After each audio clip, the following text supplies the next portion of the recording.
If you're thinking about moving to Aberdeen, New Jersey, stick around because I got just a video for you. Today we're going over a whole host of topics and taking a full map tour on what it's like to live over in Aberdeen. We're going to check out the location, commute to work, school systems, and a few others. But before we get started, if it is your first time to the channel, my name is Steve McCutcheon and I'm a realtor at Berkshire Hathaway. On the Live in Central New Jersey channel, we cover everything related to the Central Jersey real estate market. So if you're the first one to know what's going on in Monmouth or Ocean County real estate, feel free to click the bell, hit the subscribe button. Let's get this video started. Alrighty, so as you can see, guys, we have a outline of what Aberdeen is going to look like just from a map perspective, so you can kind of just see like the boundaries of what the town is. It's going to border quite a few. You're going to have Matawan over here. It kind of basically surrounds that one. Keyport, Hazlitt, Homedale, and this is going to be like the Marlborough area over here, basically, like anything underneath.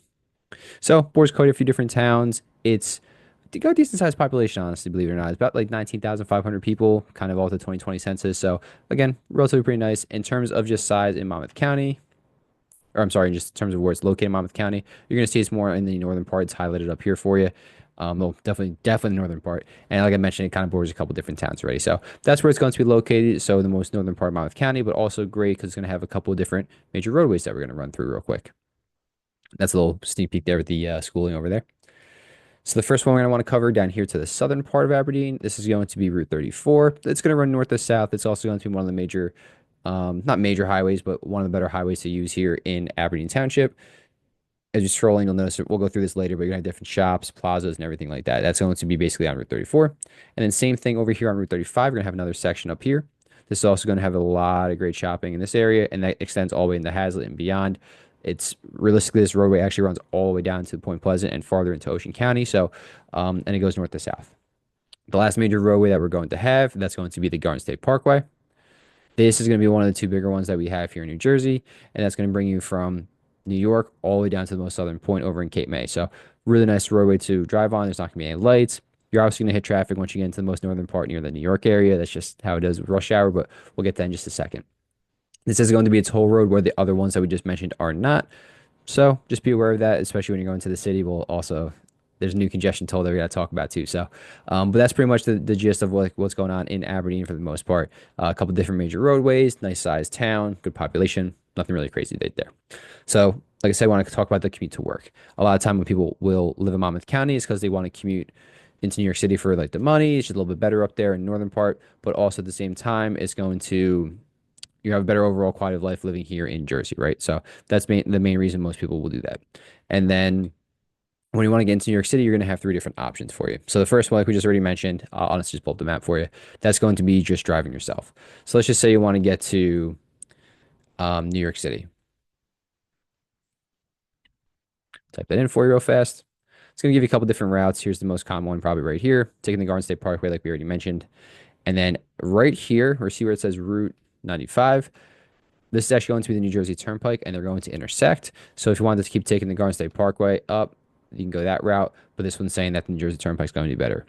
This is also, as I'm making this more in the afternoon and evening, the time frames are going to be much different, right? So we have to kind of adjust this for when you're going to be leaving for work. So we got to put this to like 7 a.m., let's just say. There we go. So it's going to go from an hour to a little bit more like an hour and up to an hour and 50 minutes. I would say about an hour 15 to an hour and a half is probably your sweet spot for living in Aberdeen and commuting up there, just because you have to account for just the rush hour traffic in general. So with driving your car, though, I probably should have pulled up the website or not, but there is a new congestion toll tax that's going on in New York City. So as you're entering the city through any of these major roadways in the southern part, I should say, this is going to be Central Park right here. So anything below Central Park, so everything pretty much in this area, I think there's one or two exceptions on roadways. Anything that's going to come into the city this way, you're going to be paying $9 in the peak hours to enter that if you're using your personal vehicle. If you're using a commercial truck, like a supply truck, I think it actually goes up even higher. So this just got enacted in the beginning of 2025 here. And unfortunately, obviously going to make people either not drive themselves or turn towards public transportation when they might not want to. But it is a toll that we're going to be having to incur now if we're going to the city. That's going to be Monday through Friday from 5 a.m. to 9 p.m. And then on the weekends, it's going to start at 9 a.m. and then go to 9 p.m. So $9 to get into the city. If you're basically, I did do a video on this and I kind of mapped out a few different areas if you are going to be traveling. I would say from Aberdeen, you're looking at about maybe $30 round trip, maybe 32, 33. So you got to add that into also the gas that you're spending in terms of getting there. Maybe some parking passes if you have to with your company. I don't know, whatever the case is, right? So you're looking at a minimum between gas and tolls alone, easily over $1,000 in commuting for the month because you're talking 700 in tolls right there, pretty much about 150 for the week, right? Sorry, about let's just say 600 then, and then the gas on top of it if you're driving constantly, it's gonna add up. So I would say in the low end, say maybe if you have an electric vehicle, even better, but somewhere in that range. Then you have two other options. You could be taking the bus or be taking the train. So the bus stops, you're going to have quite a few different ones just in general. Actually, let's bring it for you. Transit. I don't know if it's going to bring the train or the bus for me. It's looking like the bus. Awesome. So yeah, that kind of give you an idea. Again, I would stick more to this hour 30, 5 minutes one, just because it's more likely not going to be a little bit more accurate with, again, just the rush hour traffic. But again, you can get there an hour and 15 tops with no problems too. So all this kind of depends on the day. And that's going to be the bus. There'll be plenty of different stops that you have here in like the Aberdeen area. This one's going to look be more, I'm sorry about that, northern part. There's also going to be some over here on Route 34, closer to the like Matawan area. So there's quite a few different options. The one that most and probably the most popular actually is more likely not going to be the train right here. So this is going to be Northeast Corridor. It's going to bring you right into Penn Station. The bus will bring you into Port Authority, but they're literally, I don't know, maybe half a mile away at the most, quarter mile. They're basically attached. And some people it's good, some people it's bad. So you might have to take more transportation once you get into the city by taking public transportation, right? So if your work isn't as close to Penn Station or Port Authority, you'll then have to hop on the metro over there. Again, just kind of upping that price on you. So there are some other things you have to take into account. But realistically, if you're taking the train, it's going to be right here near Main Street. There we go. Lost it for a second. X out of that. And this is going to be the last stop or the most northern stop in Monmouth County. So that's going to be this one. And then basically, you'll have a few other ones. You'll have to go into South Amboy, which is the next stop, and a couple others up the route. But realistically, from there, it should take about an hour and 15 minutes from the train. So that's actually probably the best route, in my opinion, to get into the city. Again, it's if you live over there. They do have a parking lot. I don't know what the parking passes situation is over there, but in general, pretty good location to get into New York City. So taking the bus, taking the train, or just driving yourself.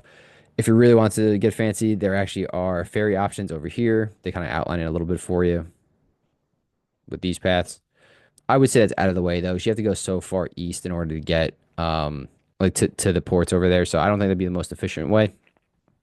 But if you did live maybe in this region here, taking the ferry is probably your best bet. 'Cause it's only about 45 minutes to like the Wall Street district from Belford. So that's not a bad time whatsoever. And obviously you're on the water, zero traffic more likely than not, I would imagine. So, but yeah, that's pretty much how you would commute into New York City from Aberdeen. Next up, you're going to want to take a look at their school systems. I use niche.com. Feel free to use Great Schools, whatever other website that works for you. But this is the one I just basically go off of every time. So according to Niche, the Matawan Aberdeen Regional School District is going to be rated an A minus. It's also going to be the fifth best public school district in Monmouth County, and that's a pretty good thing to have, I would say, just because for the sole fact that New Jersey schools, especially the public school districts, are very good overall across the country, and usually in like the top two or three on most of the list, maybe fourth if we're had a bad year or whatever. But with the funding that we have here from the property taxes, which unfortunately are relatively pretty expensive, they do help fund the school systems because if you're unaware, most of your property taxes are going into the school system in general. It's typically, I would say a minimum in most towns of 50%, but most of the time it's closer to like 75, 80%. And then you have obviously all your other municipality payments that you have to make that go towards other things just in town. But being the fifth best school district in Monmouth County, I would say it's a pretty nice credential to have. Overall A minus. Here's some of the other grades they got for them. Sports B plus, college prep A. That's obviously a big one for a lot of parents and just kids in general. Academics A minus. And the houses, decent sized school district, I would say, just under 400 or 4,000 kids, and that's from pre-K all the way up through 12th grade. But like I said, it's the Matawan Aberdeen, so it is regional, which helps a little bit more with the funding too, because you're going to be dealing with two different townships. Here's some other just things about the school real quick. Best school districts in the top third, most diverse in the top quarter, top 25%. For athletes, pretty much right in the middle of the park. Here's an idea of just a couple different school systems or schools that we have and where they're mapped out. The high school is going to be right where the train station's at. Where are we at here? So it should be right here. No, where are we going? Where's the train?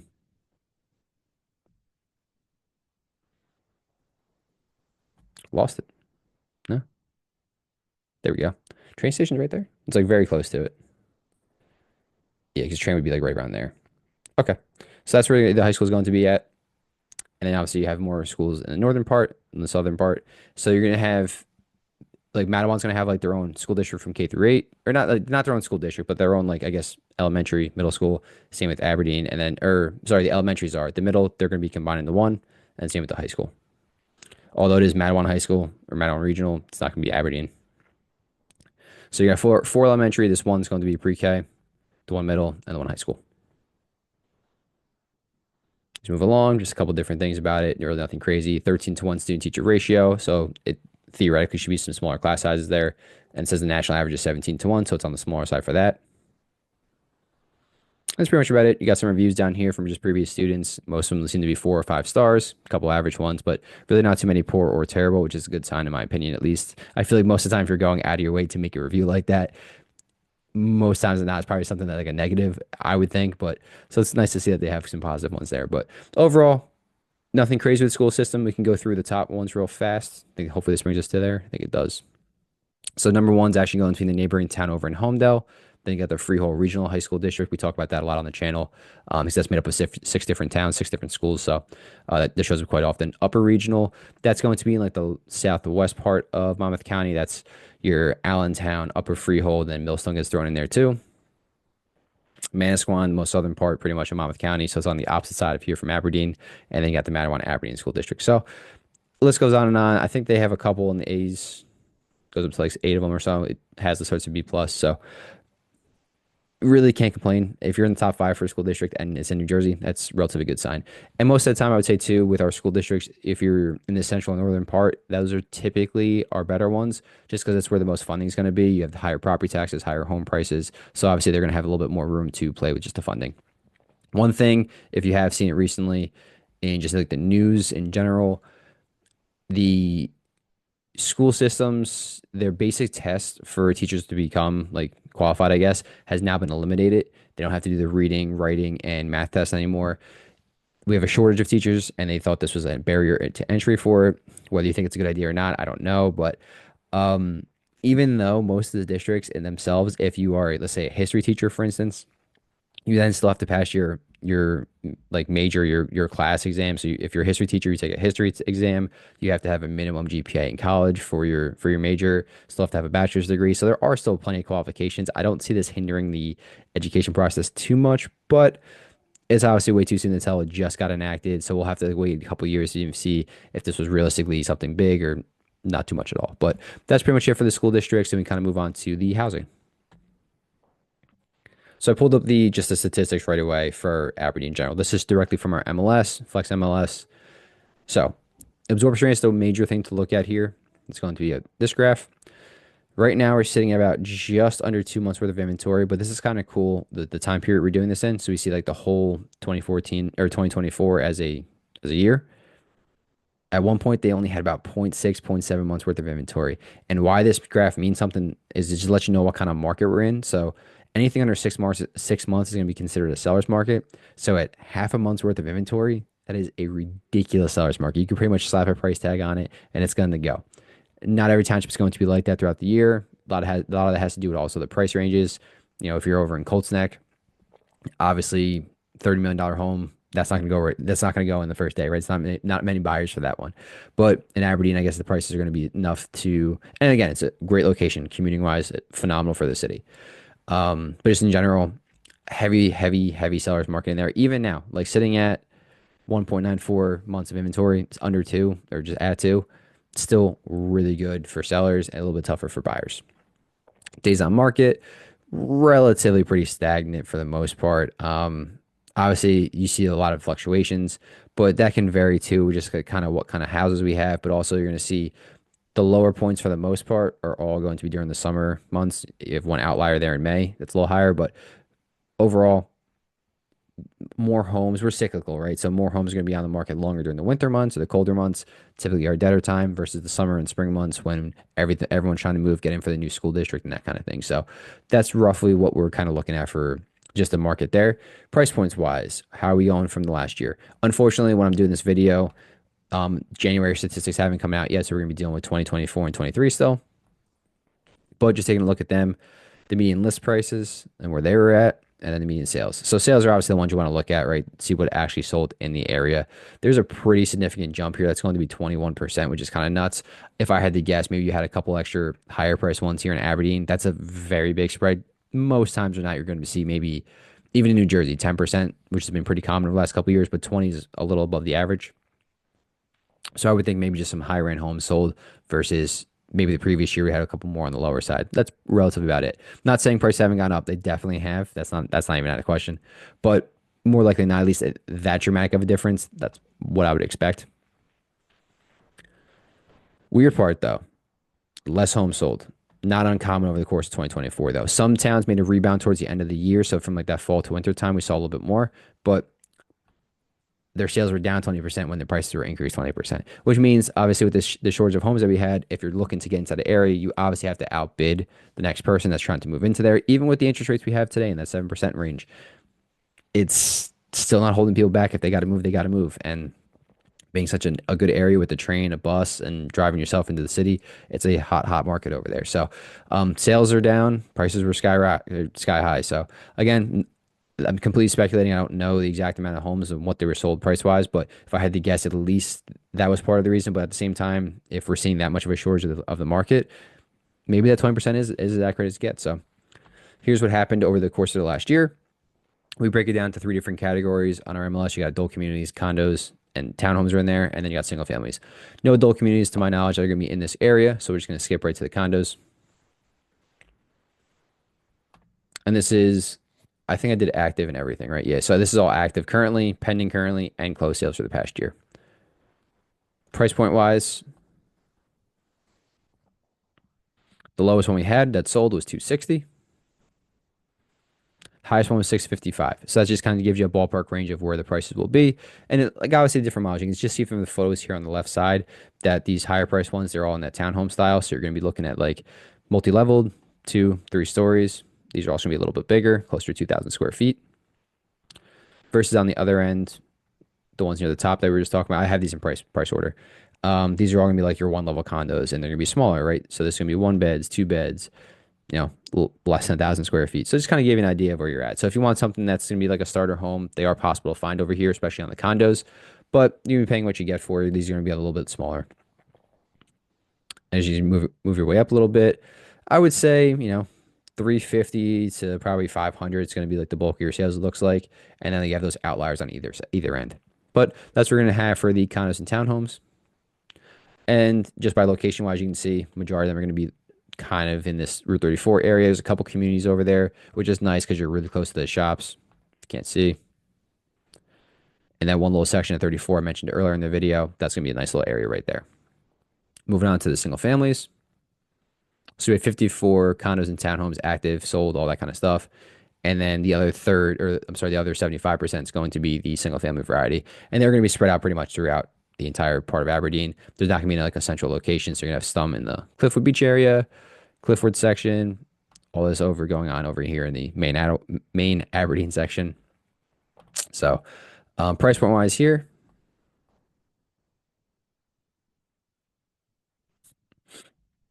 I would say these are probably flips. These are not going to be moving ready homes. Anything under 300 over here, that'd be kind of ridiculous, especially for our area. That's just like non-existent at this point anymore. So realistically, say 375, somewhere in this range, maybe. Yeah, newly remodeled. So that's going to be, again, on more of the smaller side. This is 856 square feet. But, one pending, 379. It was on the market for 14 days, so it's 2 weeks. Probably had multiple offers, highest and best due. So more likely than not, I would say probably went for like 385, 390, or even 400. So if you want something moving ready, this is roughly what your ballpark price is going to have to look like. Sorry about that, I moved myself. And then hopping back over to here. Just the easy way for myself. The highest price homes that we had sold, 925 is active, 917.5. That was the highest one that we had in Aberdeen. So decent amount of actually homes in the 800s, I would say. So prices definitely have gone up here as we saw through our statistics, even in the 700s. So a nice little amount of inventory up there, which is typically in most years past you wouldn't really see the eights crack too much, even like the 750 range, not as much. But like over the last, 2, 3 years, this is becoming a common theme over here. But all nice homes. If you get into this higher price range, you're looking at 2,000 square feet, typically at least 3 beds, if not at the minimum four. In different styles, you're gonna have some colonial, some bi-levels in there. We got some ranch styles even, which is kind of nuts for 730, right?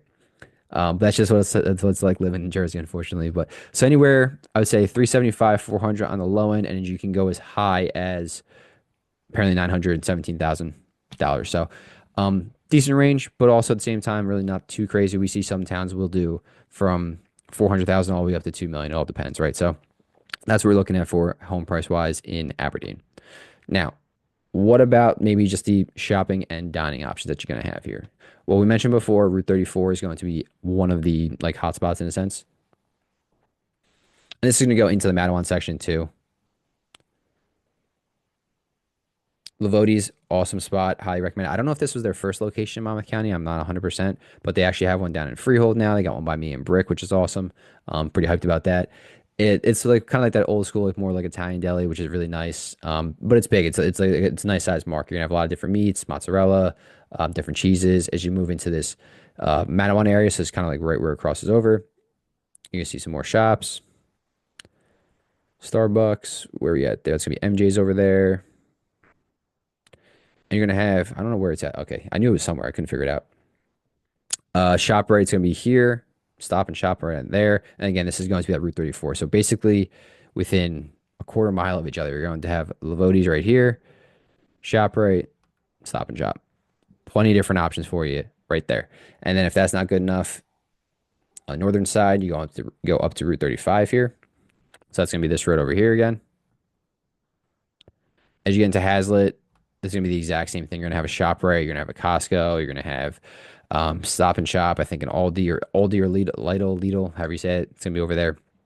So many different ShopRite. They're just shopping stores in general for food. So that's not gonna be an issue anywhere. You pretty much live in Aberdeen. And then the same thing, just in general, you're gonna have different shops, strip malls, constantly all up and down there. So shopping wise, you're in a pretty good location. I used to live off of Route 35 in the Sayreville section. I used to come down this way all the time to just go to places, Costco specifically, more than anything else, honestly. So, but it's an awesome area to live. And Route 35 is a nice highway to drive on. There's gonna be lights, so it can get pretty backed up during the summertime, but for the most part, pretty awesome area.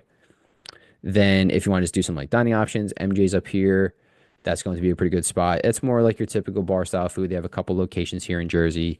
Again, one down by me in like the Brick Toms River area, one up here. There's another one like halfway in between. Then you're gonna have Maloney's Pub. I talk about this one a lot whenever I do like the Matawan Aberdeen area. That's probably gonna be one of my favorite spots. It's in like the downtown Main Street section, Broad Street, Main Street, somewhere over there. And that's like 100 beers on tap, really good appetizers, good food. Get the Portuguese shrimp. Highly recommend it. It's awesome. So a couple different dining options for you as well. But you're in a great location. Keyport Fishery is going to be up here in the northern part. That's a really good one. My parents love going there. Cash only though, just a heads up. And then you're also not going to be far from Red Bank. So again, if you want to take that train from right here and you want like a more elevated experience, go right into Red Bank. They have their own station over here and unbelievable amount of restaurants, bars, nightclub, really good nightlife over there, which kind of lacks in like this Aberdeen Matawan area for the most part. There's not going to be as much of that going on. So entertainment wise, you do have a couple like the options I just mentioned, like MJ's is a bar. You can go there at night, get a couple of drinks with your friends. Same thing with Maloney's. But if you want some other stuff to do, it just was showing up, but where we at here? There we go. PNC Bank Arts Center over in Homedale, like I said, right next door. That's going to be a massive concert venue. I think it's 15, 20,000 people or so. Indoor, outdoor seating, and they have big names not all year round, but during the summer months when they're doing the concerts. During the winter months, obviously too cold after you be doing outdoor concerts, but they'll do like the light show, so you can go there especially during Christmas time. You can drive around, check out different lights and attractions that they have over there. That's always really nice. You have Homedale Park. That's a big area to go to. If you go into the northern part over here in Keensburg, they have a smaller amusement water park up here. Old Bridge Waterfront's nice. It's just if you're gonna like walk around a little bit. So there's plenty of things to do around the area. Cheesequake State Park, camping, fishing, hiking. They have like 5 different trails. You can you go mountain biking. So many different things to do in Aberdeen. So whether you're indoors, outdoors, and just like around the surrounding area, Red Bank, like I said before, awesome spot to go to. You're only about like 20 minutes away. So in general, we've basically covered the location, commute to work, shopping, dining, housing options, schooling. It's relatively pretty much all I want to kind of get through today. If you guys have any questions, feel free to reach out either by call, text, email, whatever works best for you guys. All my contact information is down low in the comments and description, or just feel free to even just leave a comment. I'd love to answer any kind of questions that you have for you. But if you're looking to move to the area, feel free to reach out and then pretty much get you on the right path towards your real estate goals. So whether you're 1 month, 3 months, 6 months, even you're out, doesn't matter to me. We'll just get you on the right path and then hopefully help you out and get you a place. If you're looking to move to a different part of the Central Jersey area, check out 2 videos popping up in. Hopefully I'll help out a bit too. Have a great day.